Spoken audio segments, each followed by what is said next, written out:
What does it mean to be an American? Before we begin, I would like to introduce myself. My name is Corwin, and I am a survivor of violent crimes, much like the ones described in the media today. I'll get into that story and why I'm still alive, but first I think we need to honor the people who gave us their lives for our freedom. Would you join me, please, in the Pledge of Allegiance? I pledge allegiance to the flag of the United States of America, and to the republic for which it stands, one nation, under God, indivisible, with liberty and justice for all. If we are to protect ourselves from the violence in the streets, it is my belief that we should follow the example of the President of the United States. We should do as he does. We should insist upon the protection that he receives. All men are created equal, and no one in this country should be entitled to special privileges of rank or station. Here is just one of the many tools that the President uses to protect himself from these psychopaths. It is the F.N. Herschel P-90 submachine gun. It has a 50-round magazine. It is select fire, which for those of you who do not speak gun means fully automatic. It has a fire rate of about 900 rounds per minute. And it has a short 10-inch barrel.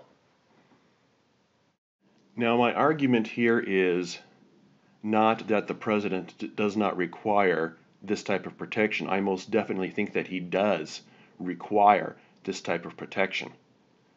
My point is this: if he believes that the gun control measures that he is proposing will actually do any good, then why does he not follow them himself for himself and his family?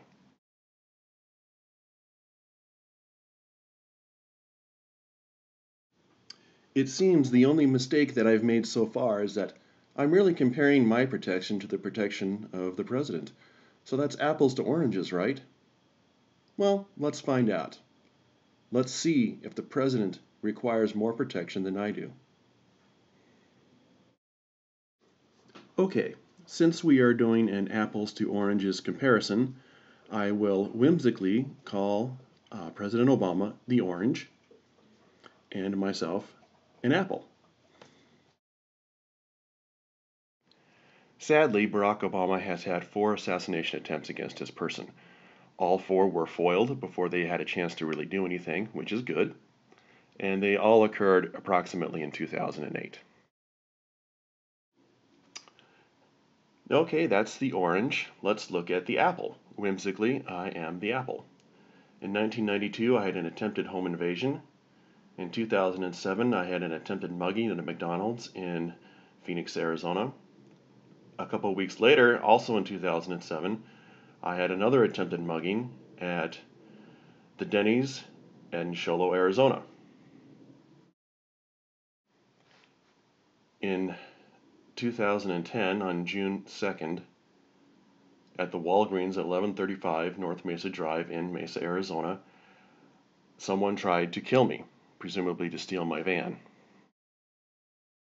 Now, the point that I'm trying to make here is not who's had more attempts on who was in more danger. The point I'm trying to make here is that the security of normal everyday people in the United States is just as much of a big deal as the security of the President. And I would argue that if the President does not agree with that statement, then why has he taken such an interest in it? If there is one thing that we can do, it is this. We should not use the names of the people who commit these atrocities, because what they want is the recognition. If we don't grant them that recognition, then that will not encourage them. We should also call them what they are, a psychopath. We should refer to these people by the crimes that they commit, such as the Fort Hood psychopath And we should never show their eyes because that's what they want. They want the world to see their eyes. If we stop doing that, then they will not have the encouragement to help someone else, another psychopath, try it for themselves. I ask the media, are you willing to stop giving the recognition that these psychopaths are seeking?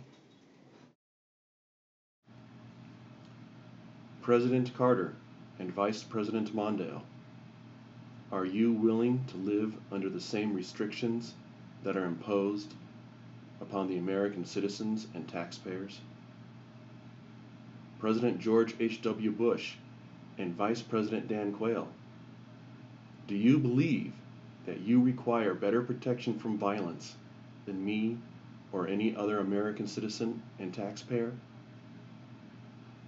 President Bill Clinton and Vice President Al Gore and President George W. Bush and Vice President Dick Cheney, are you willing to help the taxpayers enjoy the same freedoms and protection that they provide you?